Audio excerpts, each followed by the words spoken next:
Oh, not fit as well. I think we'll struggle getting over. Talking of fitness, can you give us an update on the squad? I know some players are still not here yet, but from the squad that's been named, are there any doubts? There's a few that we're monitoring. Obviously, we're still waiting on a few. Obviously, that played yesterday to meet up in the next couple of hours. We had a mixed group today. A few that did a smaller session, smaller numbers, and a few that were on another recovery day. But hopefully by the end of tonight, we get a better picture from the clubs, from the players coming in, of where everyone's at. Fitness wise. Sorry, Scott McKenna, one of them. He didn't play at the weekend. Yeah, he's one that we're monitoring at the moment. We're still waiting on that decision, and again, once everyone's in on camp and we spoke to the clubs, then we'll have hopefully a bigger picture. Next 24 hours or so. Given that you've got 3 days, well now less than 3 days before this game, and some of the players are not yet here, how challenging is it going to be to get your message across and get your first team, your preferred team out on the park with everything that you want in terms of their mindset ahead of this game? Hopefully we can do enough. Obviously, getting away from it, it's not ideal match preparation. I think that's been said in the past that obviously playing on a Sunday, then you're going into a 2-day recovery period, then your match day -1, then you've got the game. But we're more than confident that we can do enough in that time with both work on the grass, with the analysis work and video work that we're going to be doing over the next few days to get everyone up to speed. And that's a team that we know that we've obviously just played against. It's a team that we've been obviously analysing heavily since November with the work that we've been doing. So pretty confident that we can do enough, like I say, out on the grass and in our meetings to be fully prepared. And in terms of, you mentioned you've obviously met them last month. Did anything that you saw in that game last month make you and Steve and John think, actually, hang on, we maybe need to change our approach going into this game? I think there's bits that we've analysed and looked at, things that we can do better, things that we did well. So we've obviously debriefing and analysing that performance. I think there's going to be a tiny part that may play a part going into the next game, but it's going to be a completely different game. It's a completely different scenario. I think everyone knows what's at stake going into the game on Thursday. So there'll be little bits and pieces that we might pick up on, strengths and weaknesses of what we can look for. But it could be two teams that are slightly different. It could be two teams that are changing shape. Who knows? So it's going to be a game on its own merits. Do you think you see it's a different scenario? Do you feel that maybe last month was a bit of almost like a phony war, or do you think that perhaps maybe from a Scottish perspective you were almost feeling them out? I think it was more the situation as well, the situation of where the players are at, fitness-wise. You've got players that have played season underway, you've got players that have played no games, you've got players that had trained for a couple of days. By this stage now, we're getting everyone up to speed for the game. A greater level of match fitness as well. So, hopefully it'll be a completely different situation. Hopefully a fully fit squad as best we can be. But yeah, I think it was it did feel a little bit like a strange camp with everything that's gone on with the pre-season, with the last few months. Hopefully by this time everyone's a little bit more up to speed and ready to go for the Israel and then the 2 Nations League games after. How many actually trained today? Was it 8? I had a group of 8 trained today. Obviously a smaller group. Obviously you've got to be mindful of the recovery days, of keeping everyone fit and fresh for the 3 games, because obviously we've got the Israel game, but it's about then having another two squads and teams after that as well. So we've got to be mindful of that. We've got to liaise heavily with the sports science departments, medical departments, speak with the players. You can look at all the numbers and stats in the world, but often it can't beat actually asking a player how they're feeling. So yeah, it's a smaller group today, good little session, nice and bright as it always is, when we meet up. So bigger group you would have thought tomorrow, and then start to build it up before Thursday. Yeah, it sounds like you're expecting the players to come in much better condition, having had games, having had training sessions with their clubs, and almost with a new mindset. Would that be right?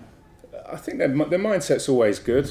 When they come and meet up, saw that again today. I think, been there and doing it myself as an international player, play my club football, Premier League football, you kind of step straight into international mindset as soon as you leave your club and you meet up with your country. So yeah, I don't think that's a problem. I think physically the last camp was tough, was demanding with the different levels of fitness that everyone was at, and you're trying to, alongside that, tailor your training sessions as well in how much each individual can do. So there's, the games change a little bit now. It's not a one size fits all as it used to be. Everyone kind of just does the same session all the time. Sometimes now it's about those recovery days, and that's the challenge in a way. You get players playing Friday, Saturday, Sunday that need their recovery days at different periods. So it's about little top ups when needed. Obviously, we had a couple of players that game was cancelled on Friday,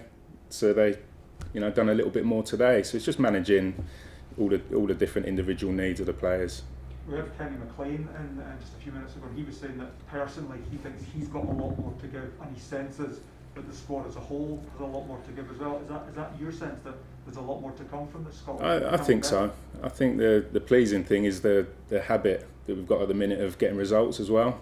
Not necessarily always playing, our best football, but still grinding out results. I think that's a habit that you've seen Wales and Northern Ireland doing in recent years. Is starting to get used to winning games and drawing games, whereas before they were defeats, and that's a useful habit to have. Not always playing your best and getting those results. We're on a decent run at the minute, a little bit of momentum building, but obviously it needs to go into the game on Thursday and the two games after, try and carry that on into those games.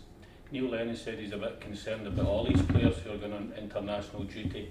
Have you had any requests from him or any other club managers about not playing players 3 games in a row? No, there's been no dialogue around that situation. We've always got dialogue with the clubs, especially Graham Jones, head of performance, always got a dialogue with the medical departments and sports sites of the clubs, seeing what the players are used to, the loads that they're used to training at, the recovery days, the protocols that they follow with their clubs, because you don't want to go too far away from that, obviously putting players at risk of injury. But we're going into one of the biggest games in the history of the country in recent years, that's for sure. So I think every club manager can appreciate certainly what certainly the Israel game means, but then the 2 games after that, we know just how important the Nations League games have become for us personally, with obviously where we're at with the playoff game ourselves against Israel. Has there been any thoughts towards perhaps a game going to penalties?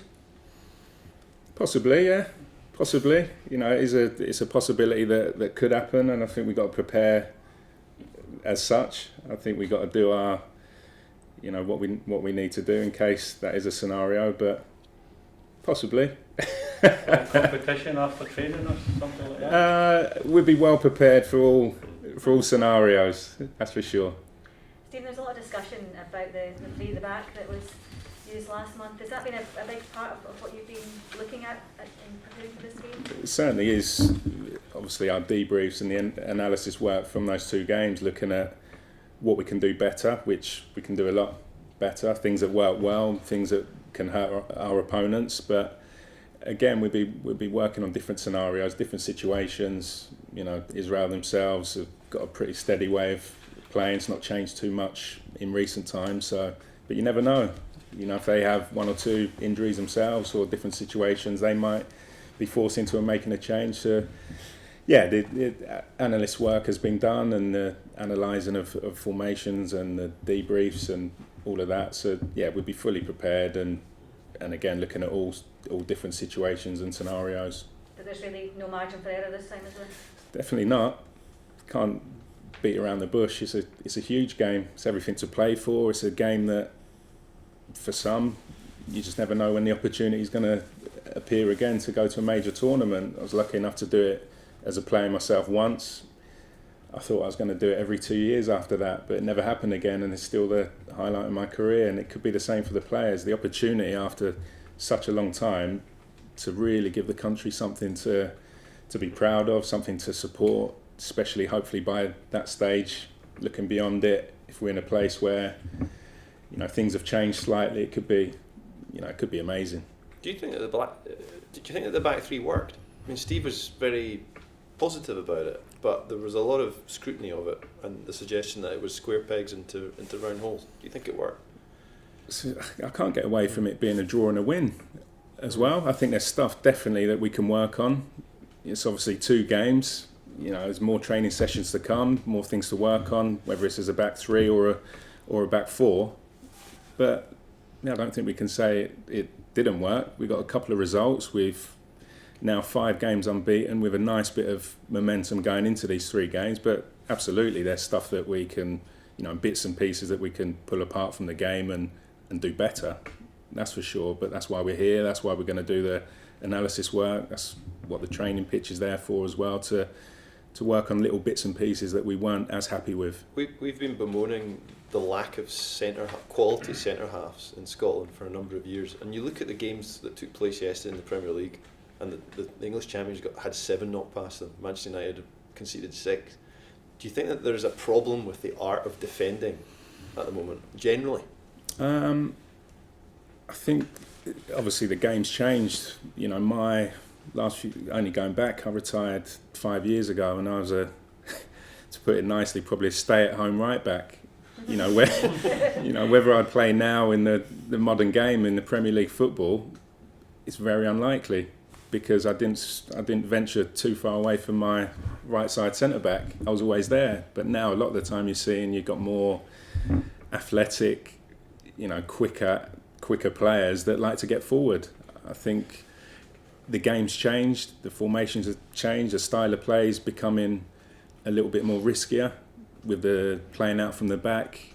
In your own box, it presents challenges, presents difficulties, and you're always going to be more vulnerable when you're going to do that, because if the opposition win it back, a lot of the time they're straight at a vulnerable, back 2 or a midfielder in front. So yeah, I think it's changed slightly. I think with the situation we're in with no fans, I think for some will be a bit more freedom to express themselves. You're not getting that pressure of fans maybe getting on your back for staying in a game, for playing a little bit more pragmatic. I think now there's a lot of emphasis now on attacking play. Not got the pressure and the noise from the fans to say otherwise. I think that's what we're seeing. Definitely a little bit more freedom going forward, but incredible the amount of goals that are going in, that's for sure. The irony is that Steve has built his success as a coach on a solid defence. We saw it at Kilmarnock, we saw it when he was at West Brom as well. A solid defensive structure. Well, like I said, I didn't move from that. Yeah. But yeah, listen. I think that's the basis a lot of the time. It is, if you can keep the ball out the net at the end of the day. And by the way, a note to David Marshall's performance at the weekend as well. I thought it was absolutely fantastic. If you can do that at one end with the attacking threat that we've got, which is strong, you give yourselves a chance of getting a result. You talk about that unbeaten run you're on. What do you think a win on Thursday would actually do for the team going forward? I think it'd be massive. I think it's an extra confidence booster. I think the team at the moment's in mentally a good place with the way we're working, with the results that we're getting. But yeah, you can't get away from that result, and then you're one step away potentially from a major tournament. It can be the highlight of your career. It can be you can look back at it, and that be the defining moment in your career. It can change careers. It could be the greatest moment in your life. All these potential prospects from these 2 games coming up is, hopefully we don't underestimate what, for me to this day, it is the highlight of my career, one of the highlights of my life, and hopefully it can be the same for. And I actually think I might get just as much pleasure doing it as a coach as well, being involved in it and actually enjoying it, because the World Cup in 2002, I look back now and I think when you're in it, it sort of passes you by a little. I actually want to sample it again and be in the moment and actually enjoy these moments and be a real part of it, instead of you thinking that this is something that happens every couple of years. It doesn't. Sometimes these moments only come up once or twice in your career, and it's important to have no regrets going into it or after it. It's that something you'll actively try and relay to the players over the next few days, having had that experience in your career? Just stress how how big and how important this could be for them. I think I've already mentioned one or two. I've played in the World Cup already, so I've already discreetly sort of dropped it in once or twice that these moments don't come around too often. I'm sure that's something, and maybe a little theme of the messages that are going into the players, that just got to enjoy it. I've said many a time that these big moments I didn't enjoy enough, and I speak to so many players that are finished now that didn't enjoy these moments or take it in when you're actually in it. After the game, then it's on to the next game or whatever it might be. You've got to actually try and be present in it and leave nothing out there. Give everything. That's all that we can do. You hear these sort of manager cliches all the time, and it's a big game, and some managers are like, oh, just treat it like any other game. Would you go against that and say that the players need to big this up and really need to know the importance of it going into it, rather than just have that mindset of, right, okay, it's just another match? It needs to be controlled. Obviously, you can't let the day get the better. I've been involved in, you could argue, going back a couple of years when I was at Reading in the Championship playoff final, was a game of unbelievable magnitude. But it's not just a game, though. At the end of the day, this one, it's not. We got to almost treat it as such and make sure that there's no regrets. Everyone gives everything, which I'm sure they will, in the knowledge that there's going to be a country behind us, albeit virtually and watching on TV all around the world. They'll be watching. So look, it's a game to look forward to at the end of the day. You wish you can sort of rewind and be a part of these moments as a player again. I'm actually enjoying the build-up. Love today. These gaps that I get in between as a coach makes me enjoy it even more when I do meet up. It was such a long break up until the last camp. Another break now, and absolutely loved it. Absolutely loved this morning, the session. Hopefully, obviously, we get everyone fit and proper for Thursday. But yeah, I think we've probably bigged it up enough. Actually, it's quite an important. No, really looking forward to it, and I'm sure all the boys are as well. Obviously. Steven, when you think back to the squad of 2002 that you were involved in and look at the squad you've got now, do you sense with the individuals you've got at your disposal that that's a team that can play at a majors, and now it's time to prove it? I think so. I think we're developing some real leaders as well. We've got some players that are playing a lot of regular football at the top level. If I look back at that, Republic squad, you kind of can compare in a way the ability levels and the type of players. I don't think it's any secret that a lot of Ireland's success, you could say, was the spirit in the group that sometimes can get you over the line in difficult moments, difficult games, alongside having 2 or 3 world-class talents in the team as well. But the spirit, the leadership and the determination in the group can sometimes get you that extra couple of % that can be the difference between qualifying or not qualifying and playing in these life-changing tournaments and moments. Just a quick one on David Marshall. You mentioned his performance out at the weekend. He was great in the last 2 games, I think, as well. Superb. That's huge, isn't it, having a goalie that your last line of defence? Yeah, and again, shout to John as well, playing regularly at Rangers, doing fantastic. Obviously, the defensive record that they've had this season as well. Credit to him and Robbie, this coming in enthusiastic young keeper behind him. Keeps challenging the senior too. But yeah, at the minute, Marshy just seems to be getting better with age. We've had a couple of chats over the last sort of 18 months, and where he's at in his career, and he could go on. Well, on that form, anyways, he looks in great shape, and obviously a great performance at the weekend. So, hopefully he continues that. Thanks, Steve. Thank you. Cheers.